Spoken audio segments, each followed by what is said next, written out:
볼보 S90 T8 모델입니다. 볼보 세단 라인업에서 최상위에 위치하고 있는 차량이고요. 첫 느낌은 고풍스러운 이미지와 현대적이고 그리고 약간 세련된 느낌을 잘 버무려 놓은 그런 디자인이라고 할 수 있습니다. 시간이 아마 지나도 쉽게 질리지 않을 것 같아요. 큼직하고 공격적인 그릴은 수직을 강조하고 있는데요. 주변부를 라운드 처리했기 때문에 거부감은 없습니다. 하단부의 디테일도 크롬 라인을 굵게 가져가고 있는데 촌스럽다라는 이미지는 전달되고 있지 않고요. 헤드램프는 풀 LED 액티브 하이빔이라고 해서 볼보가 굉장히 잘해주고 있는데 야간의 광량이라든가 직진성 그리고 반응성이 상당히 우수한 편입니다. 앰비언트 라이트는 크러쉬패드 중앙 센터 터널 근처 그리고 도어 쪽까지 매우 적극적인 편입니다. 오레퍼스의 기어 노브는 밤에 보면 정말 이쁘죠. 볼보의 LED 헤드램프는 칭찬을 아끼지 않고 싶은데요. 광원의 폭과 직진성 모두 다 뛰어난 편이고 상하향의 변동폭도 큰 편에 속합니다. 물론 초점도 아주 잘 맞고요.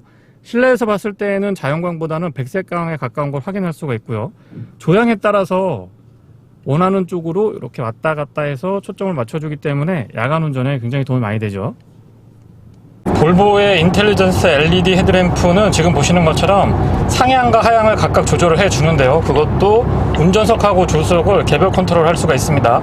상황에 따라서 아주 빠릿빠릿하게 바꿔주기 때문에 운전자의 시정일간 아주 또렷한 시야를 확보할 수가 있고요. 전방에 안개가 굉장히 심한데요. 그 상황에서도 주변의 광량이라든가 지금 3차선 도로에서 제가 2차선으로 주행을 하고 있는데 진행하고 있는 차량들한테 방해가 되지 않는다면은 지금처럼 운전석, 조수석 모두 다 상향으로 이렇게 들어 올려줍니다. 그런데 약간의 광량을 인지를 하거나 또는 선행하고 있는 차량의 테일램프가 들어오게 되면은 가시거리에 들어오게 되면 바로 지금처럼 낮춰주고요. 두 개 다 내렸다가 조수석 쪽은 광량이 이렇게 많이 안 느껴지면은 다시 올려주고요. 어쨌거나 굉장히 빠릿빠릿하게 동작해주고 광원의 폭과 직진성, 시정률과 꾸준하게 유지해줘서 안전운전에 굉장히 도움이 많이 됩니다.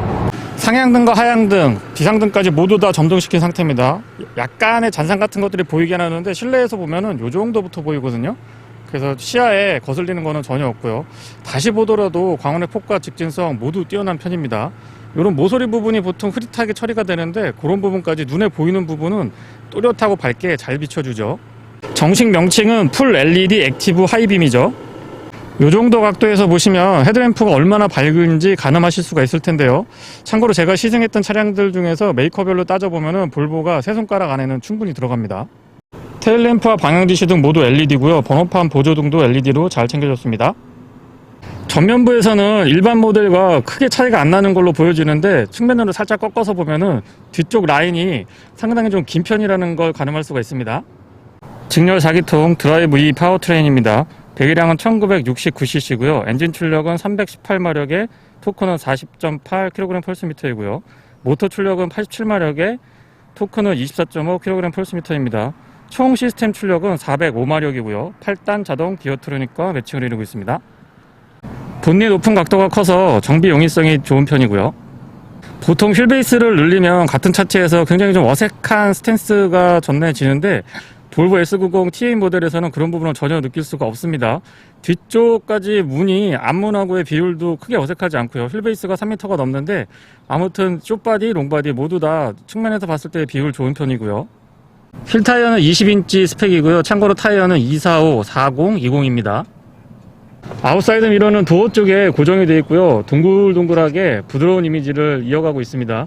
뒤쪽으로 이어지는 유리 라인의 몰딩들은 크롬인데요. 반딱반딱하지 않고 약간 좀 텁텁한 느낌이 들어서 고급감을 살려줬네요. 반면에 도어 하단 크롬은 반딱반딱하게 처리를 해서 포인트로 준 것 같습니다. 여기에 리차지라고 PHEV 차량임을 보여주고 있고요. 전기 충전구는 운전석 앞쪽 휀다 쪽에 위치하고 있고요. 푸시 타입이고 안쪽에 케이블 연결해서 충전하시면 됩니다. 충전 찾아다니는 거는 조금 귀찮기는 할 것 같습니다. 집밥이 있으면 편할 것 같긴 한데요. 케이블은 개인적으로는 뒤쪽 측면이 조금 더 편한 것 같고요. 물론 정 가운데 앞쪽 그릴 쪽만 아니면 앞쪽 휀다 쪽도 그렇게 불편하진 않았습니다. 주행 가는 거리 10km 정도에서 제가 충전을 했는데요. 시간은 1시간 58분, 2시간 조금 안 걸린 것 같고요. 지금 충전량은 6.69kW가 충전이 됐습니다. 풀 충전하면 거의 그 잔량이 없을 때, 주행 가는 거리가 0이었을 때 충전을 하면은 3시간 반에서 4시간 정도 소요되는 것 같고요. 100% 충전 잔량을 채웠을 때 주행 가능 거리는 37km로 나오는데요. 40km에서 35km 사이 보시면 실제 주행 거리하고 맞을 것 같아요. 주유구는 조수석 뒤쪽에 위치하고 있고요. 푸시타입으로 오픈하시면 되고 캠리스 방식이라서 바로 주유하시면 되기 때문에 사용할 때 굉장히 편리하죠. 앞쪽에서나 측면보다는 후측면으로 넘어왔을 때 차량의 길이가 훨씬 더 잘 전달되는 것 같은 느낌도 있습니다. 테일램프 디자인이 뒤에서 봤을 때 안정감도 좋은 편이고요. 실제보다 차가 조금 더 커 보이게 하는 그런 역할을 해주고 있습니다. 디퓨저는 깔끔하게 마무리를 해주고 있으면서 크롬으로 포인트를 주고 있는데요. 과하다는 느낌은 들고 있지 않고요. 머플러를 직관형으로 뽑아줬으면 좋겠는데 그래도 PHEV 친환경 차량인 만큼 바닥을 향해서 보고 있고요. 운전석 쪽엔 없고 조수석 쪽, 요 아래쪽으로만 바닥을 향해서 싱글 타입으로 머플러 갖춰주고 있습니다. 뒤에서 봤을 때의 느낌은 앞에서의 약간 고전적인 느낌에 비해서는 조금 더 현대적이고 세련된 느낌을 잘 강조해주고 있는 것 같아요. 시승하고 있는 차량은 T8 AWD 리차지 PHEV 모델입니다. 트렁크는 전동인데 요 안쪽에 버튼으로 조작할 수 있게 숨겨져 있습니다. 트렁크 공간은 전체 차량 크기에 비해서는 많이 넓다라고 할 수는 없는데 유럽에서 나오는 세단들의 기준치 정도는 충분히 된다라고 생각을 하고 있고요. 응급구조 키트나 가방 깔끔하게 준비가 되어 있는데 이 안에는 별도의 충전 케이블을 이렇게 보관할 수 있도록 준비를 해놨습니다. 여기에도 볼보 레터링 되어 있고요. 안쪽에 커버링 같은 경우는 참 깔끔하게 이런 부분까지 놓치기 쉬운 부분까지 꼼꼼하게 신경 많이 썼다는 생각이 들고 반면에 이제 요 위에 보이지 않는 부분도 조금 더 신경 써주면 좋을 것 같다는 생각이 듭니다. 플래그십 세단이기 때문에 말씀을 좀 드리는 거고요. 실내등은 LED로 준비 잘 해놨습니다. 바닥 부분의 공간은 그렇게 넓지는 않고요. 주변부까지 이렇게 짜임새 있게 준비가 되어 있어서 펑크 수리 킷하고 간단한 공구들 보관할 수 있도록 준비해 놨고요. 여기 측면이 파여 있어서 가로로 조금 긴 거 넣으실 때는 활용도를 조금 더 높일 수가 있을 것 같아요. 전동으로 작동하기는 하는데 버튼 당연히 위치하고 있고 양쪽으로 이렇게 손잡이를 배려해 준 것도 참 꼼꼼한 포인트라고 생각을 합니다. 부드럽게 동작하고 속도도 나쁘지 않네요. 스마트키는 약간 클래식한 느낌이 있고요. 가죽하고 금속이 혼합되어 있고 그립이나 재질감 같은 것도 좋습니다. 버튼은 측면에 위치해 있고요. 뒤쪽에 전동 트렁크도 버튼으로 조작 가능합니다. 약간 무게감도 있는데요.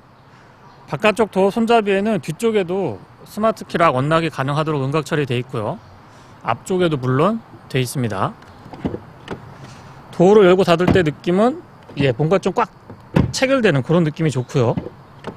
두께는 좀 두툼하게 가져가고 있습니다.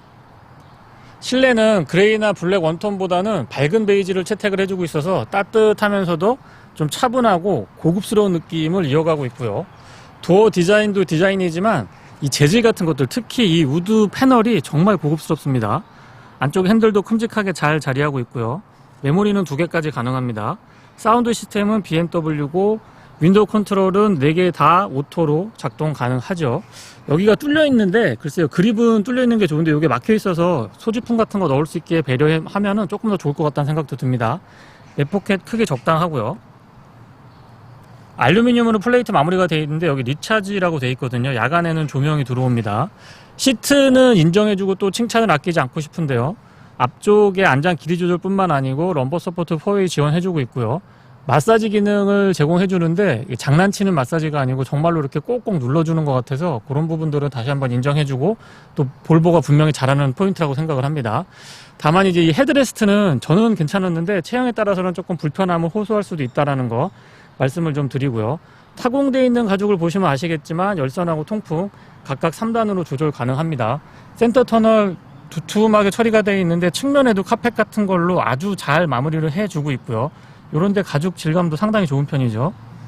페달은 오르간 타입이 적용이 되어 있고 풋레스트도 적절하게 자리하고 있습니다. 틸팅 앤 텔레스코픽은 이 정도면은 전동을 채택할 법한데 볼보는 안전을 위해서 수동 레버 타입 고집을 하고 있죠. 레버 잡아당겨 보시면 이쪽에도 수납 공간 깊이가 조금 있어서 물건 보관하시기 좋아요. 앰비언트 라이트는 낮에도 이렇게 보이는 것 같고요. 측면에 보시면 운전석 좌측에는 전동 트렁크랑 주유구를 오픈할 수 있는 버튼 준비가 되어 있고요. 클러스터 밝기 조절도 옆에 있습니다. 다양한 재질들이 혼합이 되어 있는데 디자인으로 깔끔하게 처리가 되어 있고, 요런데 마감도 반딱반딱하는 그런 크롬이 아니고 약간 매트한 느낌을 가지고 가고 있어서 조금 고급스러운 이미지 잘 연출해주고 있습니다. 스티어링은 3스포크 타입인데 가운데가 사각인데 테두리 부분을 라운드 처리해줬기 때문에 조금 더 부드러운 사각을 가져가고 있고요. 가죽의 질감이나 그립도 좋은 편이고, 보통 이 안쪽에 갈라지는 부분이 이 안으로 들어가는데 바깥쪽에 보이게끔 이렇게 해서 조금 더 입체감을 살려줬다라고 생각을 합니다. 핸들 마무리 스티치 같은 것들 보시면 참 꼼꼼하게 잘했다는 느낌 들고요. 볼보의 실내 디자인은 SUV랑 세단이 모두 다 공유하고 있습니다. 비슷한 컨셉을 갖추고 있기 때문에 패밀리 룩을 형성하는 데는 분명 도움이 된다고 생각을 하고요. 스티어링은 살짝 심플하게 생긴 것 같은데 오래 봐도 질리지 않는 디자인입니다. 시동은 뒤트는 방식인데 상당히 독특합니다. 뒤쪽으로 드라이브 모드랑 전자식 파킹 브레이크, 오토 홀드 자리하고 있고요. 이렇게 측면에 보시면 만졌을 때 재질감도 상당히 좋아요. PHEV 차량답게 처음 시동을 걸었을 때는 EV 모드가 먼저 시작을 하다 보니까 정숙한 실내를 유지해주고 있습니다. HUD는 크기가 조금 더 컸으면 좋겠다는 생각이 듭니다. 해상도나 컬러 같은 것들이나 정보를 담고 있는 건 참 좋은데 크기를 조금 더 크게 가져가도 나쁘지 않을 것 같고요. 클러스터는 반딱반딱한 타입이 아니고 이것도 역시 약간 좀 텁텁하게 처리를 해줘서 반사 같은 것들이 심하지 않습니다. 그런 부분들은 분명히 장점이라고 생각을 하고 있고요. 안쪽에 디자인을 조금 바꿔볼 수가 있는데요. 조작을 한번 해보면 디스플레이 테마를 바꿀 수가 있는데요. 이렇게 4가지 정도. 저는 퍼포먼스가 제일 나은 것 같아요. 이게 퍼포먼스거든요. 이 친구가 제일 나은 것 같아요. 그리고 드라이브 모드를 바꾸면, 참고로 드라이브 모드는 이렇게 4가지, 컨스턴트 AWD부터 파워까지 이렇게 4가지 지원을 해주고 있는데 모드마다 조금씩 변경이 됩니다. 지금 강제로 사륜 지정을 했을 때고요. 이건 하이브리드고, 파워 모드, 이렇게 모드 간의 편차를 비주얼하게 주는 것보다는 기능 면에서 조금 더 다른 느낌을 줄 수 있도록 그렇게 구성을 해 놓습니다. 스티어링 좌측에는 어댑티브 크루즈 컨트롤과 파일럿 어시스트에 관련된 기능들, 우측에는 클러스터 안쪽에 있는 정보들 다양하게 조절하실 수 있도록, 그리고 인포테인먼트 컨트롤 할 수 있도록 준비가 되어 있습니다. 스틱 스위치도 조금 독특하게 구성이 되어 있는데 조작해보면 느낌 나쁘지 않았고요. 좌우측에 같은 디자인입니다. 바우스 윌킨슨 사운드 시스템은 센터 스피커도 그럴싸하게 갖춰주고 있고요. 9인치 세로형 터치스크린은 이제 변화가 조금 있어도 되지 않을까 싶습니다. 추후에 나오는 차량들에서는 SKT의 T맵과 누구 서비스를 사용할 수 있도록 준비가 되어 있죠. 먼저 출고하신 분들은 조금 억울하실 수도 있을 것 같아요.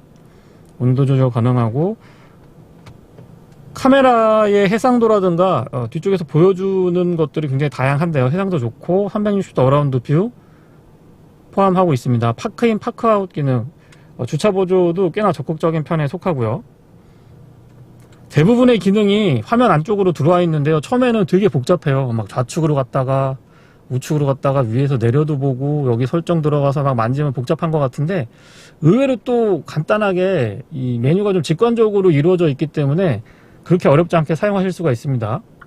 공기의 질도 관리를 해준다고 하죠. 그래서 실내에 타보면 글쎄 좀 냄새 같은 게 덜 나는 것 같은 그런 느낌도 좀 받았습니다.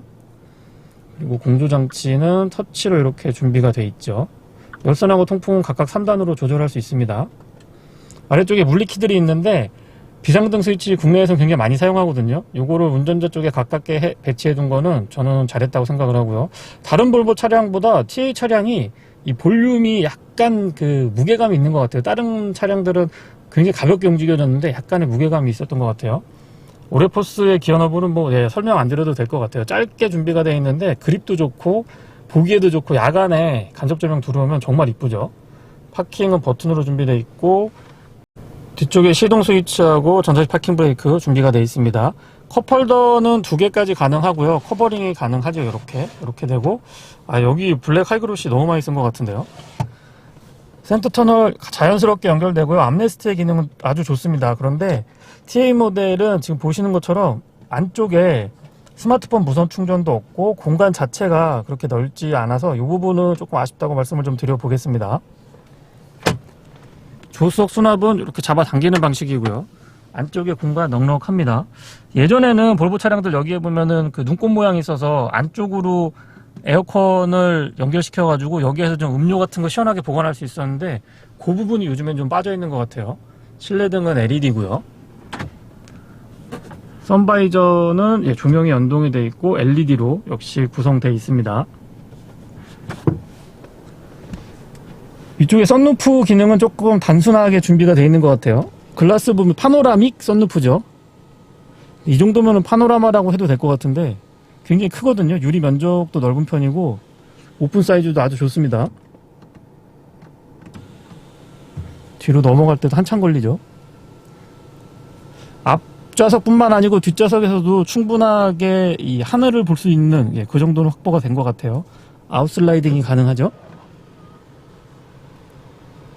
루프가 크기 때문에 동작하는데 시간은 조금 걸립니다.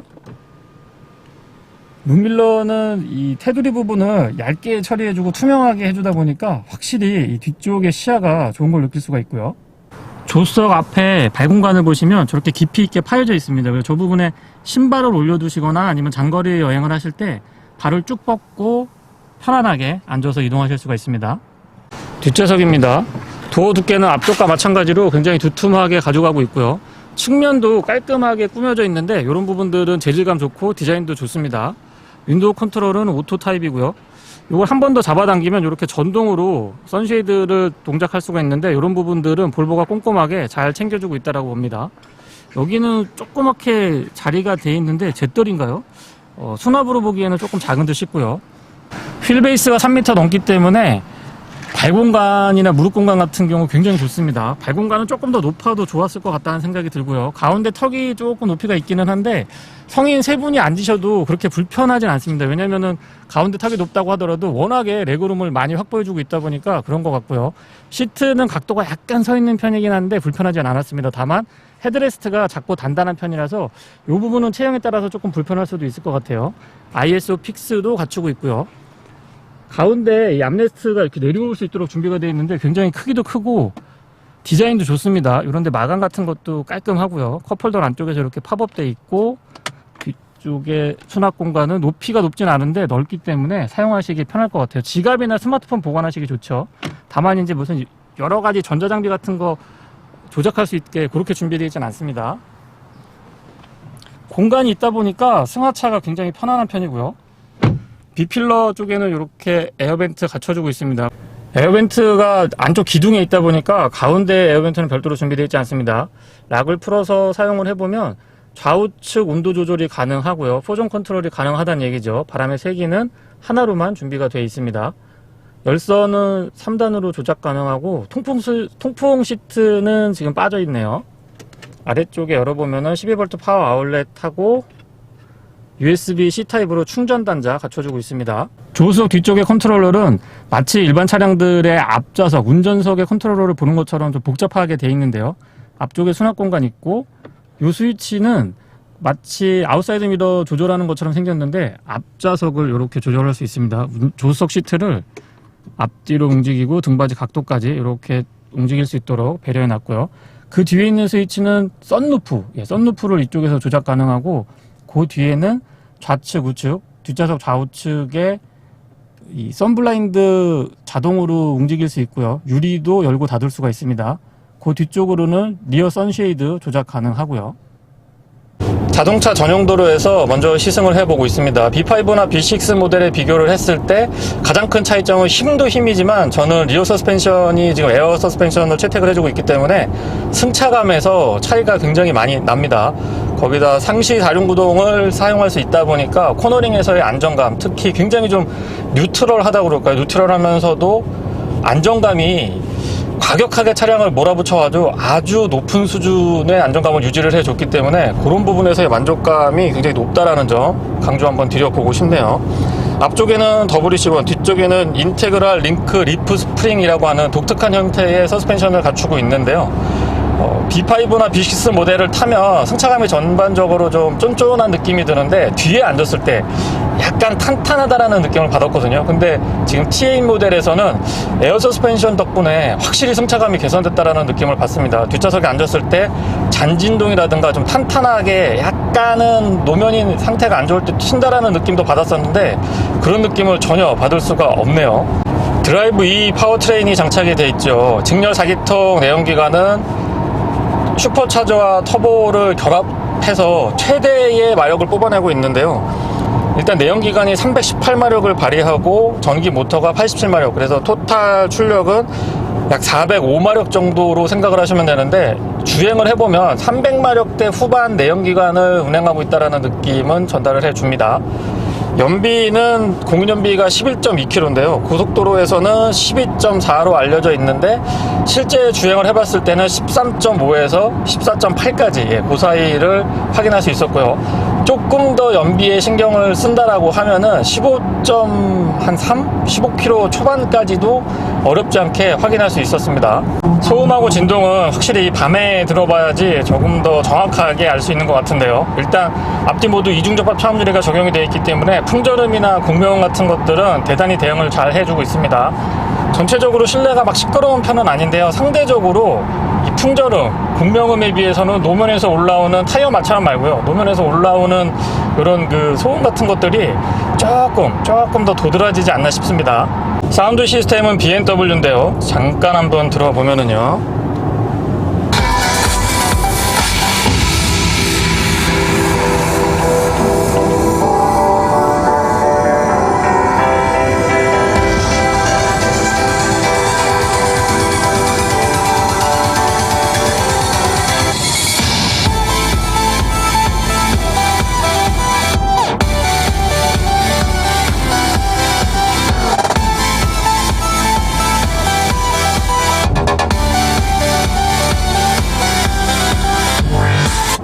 고음하고 중음하고 저음의 밸런스가 대단히 우수한 편이고요. 설명이 필요 없을 것 같아요. 같은 음악을 다른 차량에서 들었을 때 안 들리던 소리가 귓가에 굉장히 또렷하게 들리기 때문에 정말 칭찬을 아끼지 않고 싶습니다. 특히 이 가수가 라이브 하는 것들, 이 BMW 사운드 시스템을 통해서 들어보시면 숨소리 같은 것들이 아주 잘 들립니다. 볼보 차량들은 시승할 때 제가 공통점으로 아쉬운 점을 말씀드렸던 부분이 바로 이 내비게이션 부분인데요. 티팩이나 기본적으로 길찾기에 대한 기능은 많이 떨어지지 않습니다. 그런데 이 인터페이스가 좀 불편하다라고 반복해서 말씀을 드렸었는데, 얼마 전에 출시한 XC60에 SKT하고 협업을 해서 티맵이 이제 제대로 들어가고요. 누구 서비스도 즐길 수가 있는데, S90T8 모델도 하반기부터는 조금 더 지나면은 곧 업그레이드가 돼서 전 차량에 아마 SKT의 티맵을 사용할 수 있는 그런 기반이 갖춰진다라고 하니까 그 부분은 이제 좀 해결이 될 것 같습니다. 다만 이제 시기적으로 보면은 이 9인치 세로형의 인터페이스도 변화가 좀 필요하지 않나, 내외간의 변화가 조금 큰 폭으로 이루어졌으면 좋겠다라는 언급도 같이 좀 드려봅니다. 시속 100km는 1650rpm 정도에서 구현이 됩니다. 비교적 높지 않은 rpm에서 기준속도를 구현을 해주고 있다 보니까 소음하고 진동, 그리고 연비 측면에서도 도움을 받고 있는 것 같습니다. 브레이크 성능은 초반부터 담력이 좀 민감한 편에 속하고요. 꽉 잡아주는 느낌이 좋습니다. 그래서 약간 좀 신뢰감 같은 것들을 운전자한테 충분히 전달을 해주고 있고요. 반복해서 풀브레이킹 테스트를 해봤을 때 기본적으로 자세 제어 장치라든가 각종 전자 제어 장비들의 개입이 적극적인 편이고, 상시 사륜 구동을 갖추고 있고, 또 뒤쪽에 에어 서스펜션이 영향을 주는 것 같기는 한데요. 자세가 시종일관 아주 안정감 있게 잘 유지해 주더라고요. 볼보 차량들의 장점 중에 하나인데요. 어댑티브 크루즈 컨트롤가 아주 제대로입니다. 가속이나 감속도 유연하고 부드러운 편에 속하고요. 중간에 차량이 치고 들어왔을 때도 움찔움찔하면서 좀 불안한 그런 모습 보이지 않고 비교적 스무스하게 잘 대응을 해줍니다. 그리고 파일럿 어시스트라고 해서 조향 보조까지 연동이 되어 있는데 가운데를 아주 잘 맞춰주고요. 코너링 같은 거 이렇게 돌아봐도 쏠림 없이 안정감 있게 자세를 잘 유지를 해줍니다. 조금 아쉬운 점은 하드웨어나 소프트웨어적으로는 조금 더 긴 시간을 조향 보조가 유지할 수 있을 것 같은데 법제도 때문에 너무 짧은 시간만 유지를 해줘서 그 부분은 조금 아쉽다고 말씀을 좀 드려보겠습니다. 아마 제도적으로 변화가 일어난다고 하면은 금방 좋아질 수 있을 것 같고요. 방금 전에 제가 설명을 드리면서 핸들을 조금 오랫동안 놓고 있었는데, 그렇게 되면은 처음에는 주황색, 그 다음에 빨간색으로 표시를 해주고 어댑티브 크루즈 컨트롤을 끊어버립니다. 반자율 주행을 끊어버려서 조금 더 안전하게 사용할 수 있도록 세팅이 되어 있는 상태고요. 2리터의 4기통 엔진이지만 슈퍼차저랑 터보가 결합이 되어 있거든요. 그런 자연흡기 엔진이 아닌 엔진 치고는 엔진 회전 질감이 굉장히 좀 매력적인 느낌을 받았습니다. 그리고 배기음은 그냥 잔잔하고요. 이 차에서 뭐 배기음을 논한다는 거는 크게 의미가 없을 것 같기는 한데 배기음은 조금 잔잔했습니다. 드라이브 모드는 총 4가지 지원을 해주는데요. 콘스턴트 AWD, 퓨어, 하이브리드, 파워 이렇게 준비가 되어 있습니다. 콘스턴트는 끊김없다는 얘기니까는 상시 사륜으로 고정한다라는 얘기고요. 퓨어는 전기 주행, 에코 주행인데 전기 모터를 조금 더 적극적으로 사용할 수 있고, 하이브리드는 알아서 전환할 수 있도록 하는 모드고요. 파워 모드는 스포츠 모드 이렇게 생각을 하시면 되고, 조금 특이한 점이 퓨어 모드를 시속 100km에서 딱 지정을 해봤을 때 100km 정도에서도 전기 모터로만 주행이 가능했습니다. 그 이상 되면은 이제 하이브리드로 전환이 되면서 내연기관 위주로 차량이 주행을 하게 되지만 시속 100km 정도까지도 전기 모터로 주행할 수 있다는 것도 장점일 것 같고요. 시트는 착자감 자체가 제 체형에는 잘 맞는 것 같아요. 볼보가 잘 맞았던 것 같고, 실내 리뷰 때 살짝 언급을 드렸습니다만은 앞쪽도 그렇고 뒤쪽도 그렇고 헤드레스트는 체형에 따라서 조금 불편함을 느끼실 수도 있기는 합니다. 특히 뒷좌석 헤드레스트는 너무 작고 단단해서 저도 좀 불편하긴 했습니다. 하지만 B5나 B6 모델에 비교를 했을 때 에어 서스펜션으로 승차감이 개선이 되다 보니까 그런 부분도 체감상 조금 상쇄된다라는 느낌을 받았고요. 아웃사이드 미러는 약간 큼직해서 어떤 분들은 운전하실 때 이쪽 시야를 좀 가린다, 약간 거슬린다 이렇게 말씀하시는 분들도 계셨는데, 볼보 차량들이 아웃사이드 미러가 좀 큽니다. 바깥에서 봤을 때도 크고 미러 자체도 큼직하게 구성이 되어 있는데, 저는 이렇게 앉았을 때 보면 그렇게 거슬린다라는 느낌은 못 받았고요. 미러 자체도 시원시원해서 시야가 좋아서 크게 불편함을 느끼지 못했습니다. 전방 시야도 B필러 끝부분이 약간 넓게 벌어져 있다라는 느낌이 들기도 하지만 전체적으로 보면은 크게 거슬린다라는 느낌은 받지 못했고요. HUD는 화면에 지금 잡히셨을 것 같기는 한데요. 조금 더 이 글씨들이 크게 자리 잡았으면 좋았을 것 같다는 생각이 듭니다. 밝기라든가 폰트의 구성, 컬러 같은 것들은 크게 나쁘지 않았고요. 가격으로 보면 플래그십들하고 경쟁한다라기보다는 이 세그먼트에 있는 친구들하고 경쟁이 아마 더 맞을 거라고 생각을 하는데, 지금 요 TA 모델의 차량 가격은 8천만 원대 중반으로 알고 있거든요. 그 정도면은 플래그십하고 경쟁하기는 어렵습니다. 가격으로 보면은요. 근데 이제 사이즈로 보면 전장이 5m가 넘고 휠베이스 3m가 넘기 때문에 플래그십들하고 경쟁이 가능한 사이즈를 갖추고 있습니다.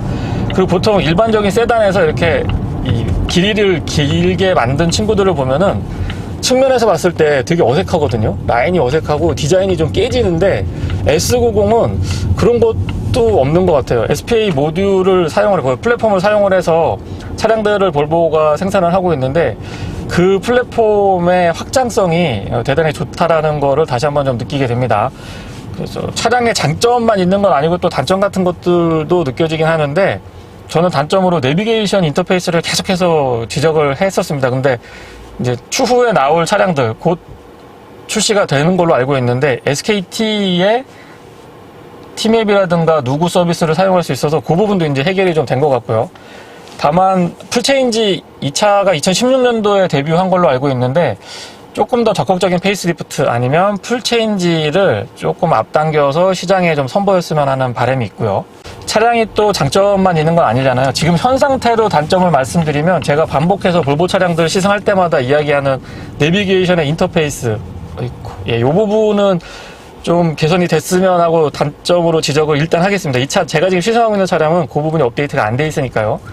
근데 크게 걱정하지 않으실 부분이 뭐냐면, 추후에 나오는 S90 차량들은 이제 SKT의 XC60에서 선보였던 그 시스템, 티맵과 누구 서비스를 사용할 수 있는 그 시스템이 얹어지기 때문에 크게 단점이라고 생각을 안 하고, 또 하나 단점이라고 생각하는 부분은 리어의 헤드레스트, 뒷좌석의 헤드레스트는 조금 개선이 필요하지 않느냐. 물론 볼보가 안전에 대한 철학이 굉장히 철두철미한 브랜드다 보니까 꾸준하게 편의성보다는 안전에 조금 더 초점을 두고 있다라는 건 알고 있지만, 리어 서스펜션을 에어 서스펜션으로 바꾸고 나니까 더 좀 상대적으로 도드라졌던 것 같습니다. 그래서 그 정도랑, 또 마지막으로는 차량 계약하고 출고까지 굉장히 오래 걸리잖아요. 그 부분, 물론 무조건 인기가 좋다고 많은 차량을 출고해서 AS라든가 추후에 질관리, 고객관리가 안 되는 것보다는 차라리 지금 이렇게 규모 있게 운영을 하는 게 장기적으로 봤을 때 도움이 된다라는 생각은 저도 듭니다. 근데 당장 보면 너무 이 고객의 대기 기간이 길다 보니까 불평이나 불만이 안 나올 수가 없는 것 같아요. 그래서 그런 부분들은 조금 한 중간 지점 정도에서 어느 정도 고객의 질관리도 되면서 출고 시기도 좀 맞춰줄 수 있는 그런 부분에 타협이 필요하지 않나 싶습니다. 차량 길이가 있어서 유턴 같은 거 해보면은요, 2차선에서는 조금 힘들고 3차선까지 넘어갑니다. 3차선을 완전히 벗어나는 건 아니고 정확하게 딱 3차선이면 유턴은 가능합니다. 전장이 5m고 휠베이스가 3m를 넘는 그런 사이즈를 갖고 있다 보니까 이런 크기에 대한 부담 같은 것들은 약간 있기는 합니다. 그리고 과속 방지턱 같은 거 넘어보면 확실히 B5나 B6 모델에 비교를 했을 때 리어 쪽이 지금 에어 서스펜션을 갖추고 있거든요. 그래서 뒷 마무리가 훨씬 더 깔끔하고요. 뒤에 앉았을 때 S90이 좀 탄탄한 편입니다. 그러니까 많이 부담스러워서 막 너무 딱딱하거나 기분 나쁜 탄탄함은 아닌데요. 약간 좀 텐션이 있는 편에 속하는데 리어 쪽이 에어 서스펜션으로 바뀌고 나니까 뒤쪽도 굉장히 좀 부드럽다라는 느낌이 들고 노면이 좋지 않은 곳에서는 앞쪽에서도 승차감 차이를 느낄 수는 있을 것 같아요. 공인연비는 11.2km고요. 도심에서는 10.3인가요? 10.3 정도로 제가 기억을 하고 있는데 실제 주행을 해보면 9.5에서 10.1 정도? 그 정도가 나왔고요. 최악의 연비는 8.8까지도 나왔었는데 거기는 이제 출퇴근 시간이었고 구간이 5km가 안 되는 구간을 계속해서 왕복했을 때 한 4번 정도 왕복하니까 8km대까지 떨어지긴 했습니다만 어쨌거나 일상적인 주행이라고 한다면은 9.5에서 10.2, 그 사이는 충분히 나올 수 있습니다.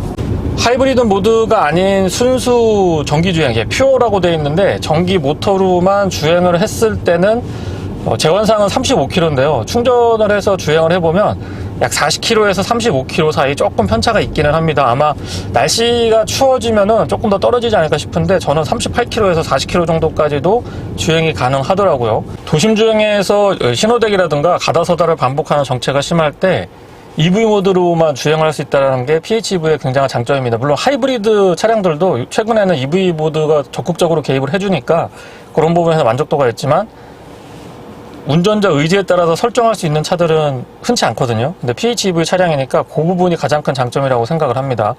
35km, 40km 내외로 주행을 할 수 있기 때문에 도심에서 출퇴근하시는 분들은 순수 전기 모드로만 주행이 가능하죠. 저도 왕복하면은 출퇴근 거리가 한 15km 안쪽이라서 전기 모드로만 며칠 동안 출퇴근이 가능했습니다. 그리고 주행을 할 때 내연기관 모드로 전환을 하고 충전을 하면은 다른 차량들의 시승했던 다른 PHEV 차량들에 비해서 배터리 충전하는 시간이 볼보가 조금 빨랐던 것 같아요. 그리고 그렇게 많이 주행 안 해도 한 1시간에서 2시간 정도만 주행을 하더라도 EV로 주행 가능한 거리가 20km 이상 충분하게 채워지는 시간이 체감상 짧았다는 느낌도 있었고요. 30km 정도, 한 1, 2km까지는 주행만으로 충전이 가능했습니다. 그리고 저공해 차량으로 분류가 되어 있기 때문에 남산 터널 통과하실 때 혼자 통행료라든가 아니면 공영주차장을 이용하실 때 할인 혜택이 있습니다. 별거 아니라고 생각을 할 수 있지만 은근히 또 경제적인 부분에 쏠쏠한 재미를 전해주더라고요. 조금 불편했던 점 하나 또 생각이 났는데요. 충전을 할 때 이 메뉴 구성이 이렇게 되어 있긴 합니다만은 여기에서 화면 안에 다 들어가 있거든요. 그래서 한번 넘기고 차지라고 되어 있는 부분을 이렇게 딱 눌러줘야지 강제 충전이 가능합니다. 물론 하이브리드 모드로 주행을 하면 필요할 때 알아서 충전을 해주지만 또 전기 모드로만 주행이 가능하니까 대부분 저 같은 경우는 시승하는 동안에 강제로 충전을 지정을 좀 많이 해봤거든요. 이런 부분 조작을 할 때 직관적으로 물리키가 있었으면 더 좋았겠다라는 아쉬움은 있습니다. 네, 이상 볼보 S90 TA 모델의 시승기였습니다. 고맙습니다.